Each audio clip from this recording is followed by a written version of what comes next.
The sky above Earth shimmered one quiet evening, far from cities and satellites. Deep in the forested hills of Arlen Ridge, a strange humming cut through the night air. Kaito, a calm and curious man known for living off-grid, stepped out of his cabin with his coffee still warm in hand. Something bright and blue landed silently just beyond the trees. He narrowed his eyes. It wasn't a meteor. Too smooth. Too gentle. With slow, careful steps, he moved closer, heart pounding. When he reached the glowing clearing, the sight before him stole his breath. A sleek, silver ship rested on the mossy ground, still humming with life. From its door, 3 figures stepped out, tall, graceful, and absolutely unlike anything Kaito had seen. Not monstrous, not terrifying. They were beautiful. Each woman had soft, opalescent skin with a subtle shimmer, like moonlight on water. Their eyes glowed with different hues, violet, gold, and teal. Their hair flowed like silk, strands shifting, colors as if catching stardust. The tallest, with teal eyes and windswept silver hair, stepped forward. "You are Kaito," she said, voice melodic. "We have found you." Kaito blinked. "You have... what now?" The second, a bit shorter, with violet eyes, stepped in. "Our names are Lyrae, Millen, and Taisha. We are sisters. And you, human, are in violation of Galactic Match Regulation 119Z. He stared. "I'm what?" Lyrae, the tallest, took another step. Her tone turned official, but her eyes were warm. "You have unknowingly passed the trial of the bond. Your actions over the last year sent signals across star systems. Compassion, bravery, emotional resonance. It triggered a beacon meant to match those who are soul complete." Kaito blinked. "That doesn't make any sense." Millen, the softest voiced, walked up with a gentle smile. "We don't expect it to. It's ancient magic mixed with cosmic science." Taisha, the most playful-looking, leaned close with a grin. "But here's the real twist. You were matched with all 3 of us." Kaito took a step back. Wait, hold on. All 3? Lyrae nodded. "Yes, and by galactic law, you must marry us." Kaito's mouth opened, closed, opened again. Taisha giggled. "You're taking it well." He stared at them again. 3 stunning alien women, sisters, all saying they were somehow destined to be with him. "And if I say no?" Lyrae sighed gently. "Then we will return. But know this. The bond cannot be undone. You will feel it for the rest of your life. A yearning that never fades." Something in her words wrapped around his heart. A strange warmth began to bloom. In his chest, like he already knew them, like they had always been part of his story. Kaito sat down on a fallen log, head spinning. "This is a lot." Millen sat beside him, close but respectful. "You're not alone, Kaito. We're here. Now, let's take it slow if that's what you need." He looked at her, then at the other 2. Their expressions held something deeper than beauty, sincerity, longing, and something else he couldn't name. Hope? Taisha dropped beside him playfully, her shoulder brushing his. "Besides, we've been watching you for months. You already stole our hearts. It's only fair you give us yours." He couldn't help the quiet laugh that escaped. "You 3 are a handful." Lyrae stepped closer, kneeling gently before him. "Then hold all of us." As strange as it all was, part of him didn't want them to leave. And so, with stars watching from above, and the ship humming quietly nearby, Kaito whispered the first honest thing that came to him. "I don't know how this works, but maybe I want to find out." All 3 sisters smiled. The morning after their arrival, Kaito still wasn't sure if he'd dreamed it all. But when he stepped outside, barefoot and sleepy-eyed, he saw them. Lyrae meditating in the sunlight, Millen humming while planting small glowing seeds in the soil, and Tasha trying and failing to figure out how a water hose worked. She turned it on and immediately sprayed herself in the face. "This earth device is rude," she announced, blinking through wet bangs. Kato laughed, the sound surprising even himself. He walked over, gently taking the hose from her hands. "You have to ease it on, like this." Tasha watched him closely, her golden eyes softening. "Earth is strange, but your voice makes it feel safer." They stayed like that a moment too long, eyes locked, until Millen called out, "Kaito, is this fruit safe for consumption?" He turned, waving toward the blueberries she pointed at. "Those are fine. Just rinse them first." Millen gave a gentle nod and carried a handful to the cabin's small sink. Kaito followed, feeling a mix of amazement and nerves. These three weren't just beautiful or otherworldly. They were warm, curious, and so full of energy. It made his old cabin feel alive again. Inside, Millen set the berries on the table. "Your home is small but peaceful, like you." He rubbed the back of his neck. "I like the quiet. I didn't expect guests." "Not guests," Lee said from the doorway. "We are your mates, Kaito. You are our center." He swallowed, hard. "Still trying to wrap my head around that." Lee approached him slowly. She was calm and composed, but her voice had a softness that wrapped around him. "You don't have to choose now. Galactic law gives time. But you must know, our bond is not like casual affection. It runs deeper. The moment we found you, it began to grow." Kaito leaned on the counter, trying to find solid ground in his thoughts. "How can you feel something for me that fast?" "We don't fall fast," Millen replied. "The bond waits until the right soul appears. It's rare, most never find it, but when it does, it blooms instantly, like starlight reaching a planet." Kaito looked at them, one by one. Lee with her quiet strength, Millen with her soft kindness, Tasha, wild and alive, twirling around his room like a storm of laughter. They weren't pretending. Later that afternoon, they all sat around a small fire pit Kaito had made long ago. The sisters listened intently as he told stories of his childhood, his reasons for leaving city life, and how the stars always gave him peace. Tasha rested her chin on her knees. "We watched you for months before landing. You cared for hurt. Animals, planted trees, shared food with strangers. You don't see it, but your heart shines." Kaito glanced down, unsure how to respond. Lee reached over and gently touched his hand. "You don't have to do anything grand. Just be who you already are." The fire crackled softly. The sky turned orange and pink. Millen leaned against his shoulder with a tired sigh. "This is nice. I didn't think Earth would feel like home so quickly." Kaito hesitated, then wrapped an arm around her. Her warmth surprised him, and yet, it felt right. Tasha scooted closer on his other side, mischievous. "So if you hug her, I get one too?" Kaito chuckled and pulled her in. "You're relentless." "I'm affectionate," she corrected, nuzzling his arm. "Big difference." Lee didn't ask. She simply moved behind him and placed a hand on his back, her presence grounding.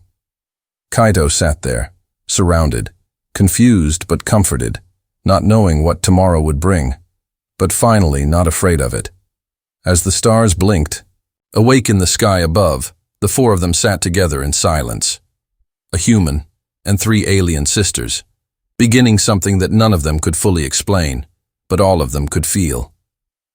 The next day, Kaito woke to soft voices outside his cabin. Curious, he peeked through the window and saw the sisters setting up a strange round device. It floated above the ground and pulsed with soft light.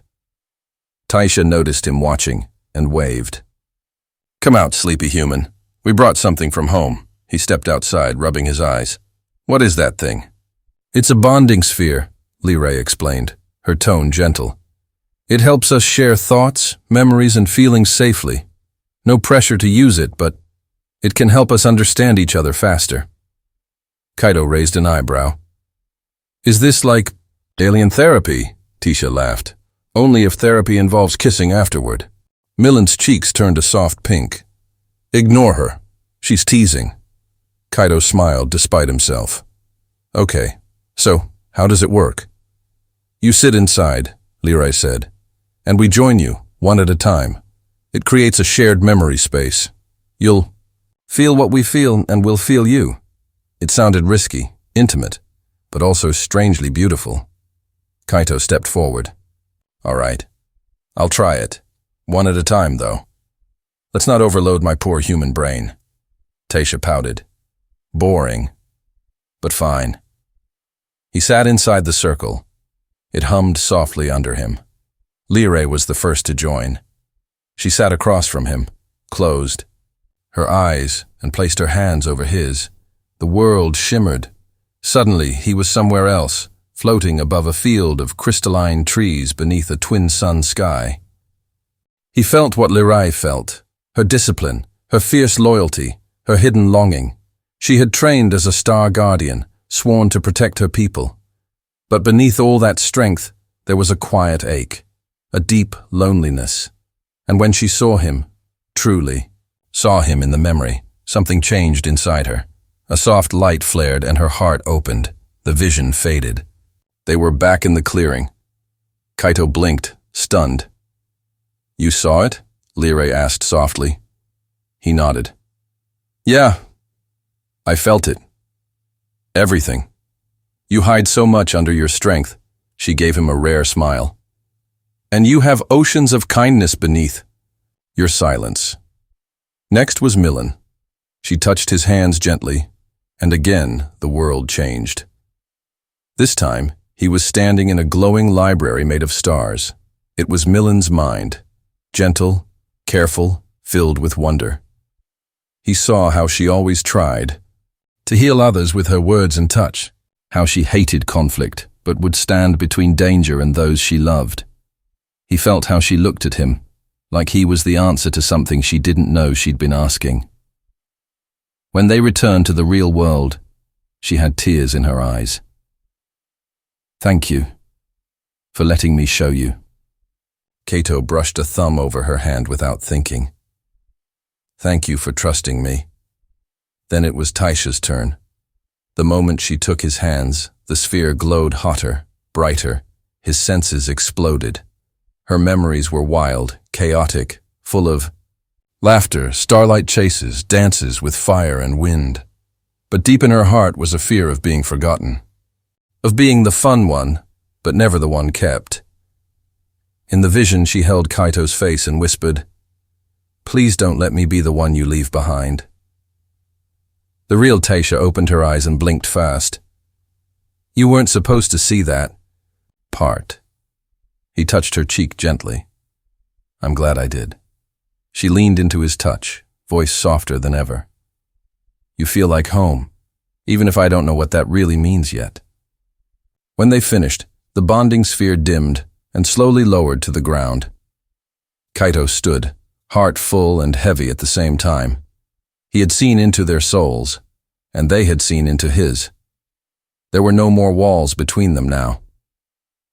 Leroy stepped closer, her voice low. This is not about choosing one, Kaito. The bond grew with all three of us. We don't want to be rivals. We want to be together. Taisha added, all of us. One heart, shared in three parts. Millen slipped her hand into his.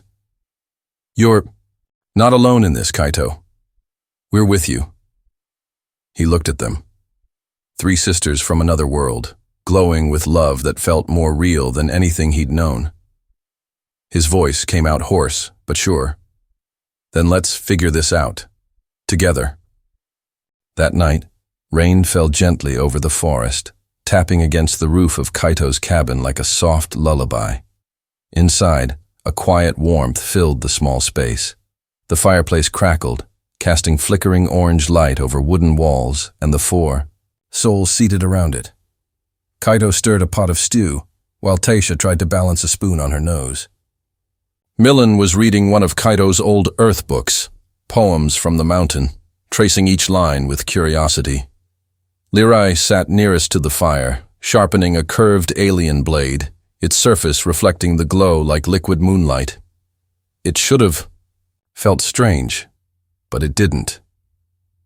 Tisha finally dropped the spoon with a loud clink. I declare this planet is full of boredom and hunger. When's food ready?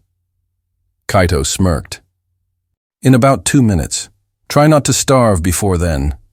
Millen looked up from her book, dreamy-eyed. These words, they have no practical use, but they make my heart ache in a good way. That's poetry, Kaito said softly. It doesn't need a purpose. It just feels. Lirai set her blade down. Emotions are inefficient, but powerful. She glanced at him, and dangerous when ignored. Dinner was quiet at first, but comfortable. They sat on floor cushions around the low table. Tasha slurped hers noisily, earning a nudge from Lirai. Millen chewed thoughtfully, her eyes flicking to Kaito every few seconds, as if memorizing him. He wasn't used to being watched like that. It should have made him uncomfortable, but instead, it warmed something in his chest. After dinner, they moved to the fire again, bundled in shared blankets. Lirai had brought out a star crystal, letting it hover in the air. It glowed and rotated, slowly, projecting images of their homeworld. Silver waterfalls, forests with trees taller than mountains, creatures that shimmered in the dark. Kaito's eyes widened. It's beautiful. It's far, Tasha said, leaning against his arm. And we chose this instead of that. Because of you, Millen whispered. Kaito shifted uncomfortably. You gave up so much. What if I'm not worth it? Lirai's gaze was steady. You are. Not because of what you do, but who you are. Millen added, the law says we must all be bound, but our hearts chose long before the law did. Tasha snorted. Besides, we're not just here because of rules. You make us feel alive, Kaito. He looked at the three of them, different in every way, but bound by something stronger than duty, by choice, by love. You keep saying I don't have to choose, he murmured. But how does that work? On Earth, it's not normal. Millen brushed her fingers along his. On our world, the bond chooses for you. It can form with more than one. If it does, we honor it. To deny it would be to break something sacred. Tisha pulled her legs up onto the couch, wrapping his other arm around her shoulders. We feel each other's love, too. It doesn't make us jealous. It makes us warmer, fuller. Lirai stepped in front of him, kneeling, her voice low and steady. Will you let us prove that to you? Kaito's heart pounded. The firelight danced in their eyes, and he felt it again. That bond, that strange, undeniable gravity pulling them together. He hesitated, then nodded. Show me. The sisters didn't rush. They moved closer, slowly, gently. Millen curled against his side, resting her head on his chest, her breath warm. Tasha tugged the blanket up, her fingers slipping between his, while Lirai rested her forehead against his, eyes closed. There were no words, just heartbeats, just warmth. Kaito closed his eyes and let go of the fear, and for the first time in years, he didn't feel alone. He felt loved, fully, entirely. And in that moment, surrounded by alien beauty and hearts that beat in harmony with his, Kaito understood something simple and true. Sometimes the universe didn't ask you to choose. Sometimes it gave you everything because you were meant to hold it all. Morning sunlight spilled into the cabin through the wooden shutters, bathing everything in golden warmth. Kaito stirred slowly, the peaceful quiet wrapping around him like a second blanket. He felt the softness of someone's breath on his neck, and an arm loosely draped across his waist. When he opened his eyes, Millen was nestled close to his chest, her lips slightly parted in sleep. Her silvery hair shimmered in the light. Behind him, Tasha mumbled something in her sleep, pulling herself tighter against his back. And just beside the bed, already awake and watching, was Liray. She smiled when she saw his eyes open. Not her. Usual calm, commander's smile. This one was softer, vulnerable, proud. "Good morning, husband," she whispered. Kaito blinked. "You're calling me that already?" She nodded. "By our law, by our hearts, you are, now and forever." As the others slowly woke, a gentle joy filled the room. There was no awkwardness, no rush, just quiet touches, shared glances, and warmth. The kind of morning people spent lifetimes hoping for. Later, they stepped outside together, where a small ship had landed near the edge of the woods. Its design was elegant, etched with glowing glyphs. From its open hatch stepped a tall alien, official clad in formal robes, a tablet in hand. Liray stood straighter. "That's the envoy. Time to make the bond official, publicly." The official approached and bowed.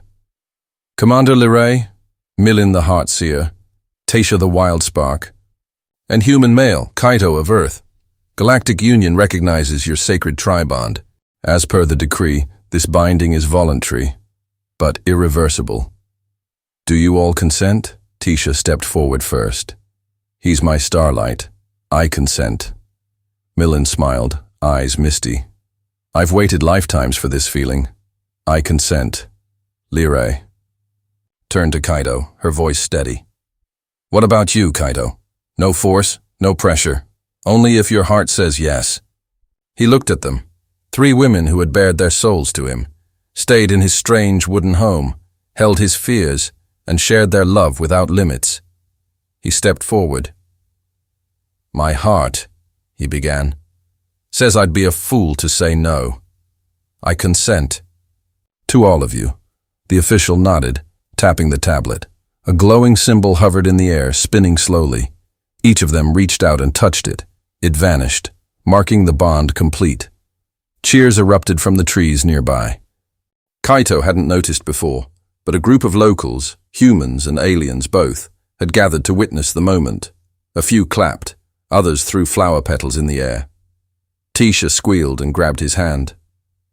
"We're throwing a party. Tonight. No backing out."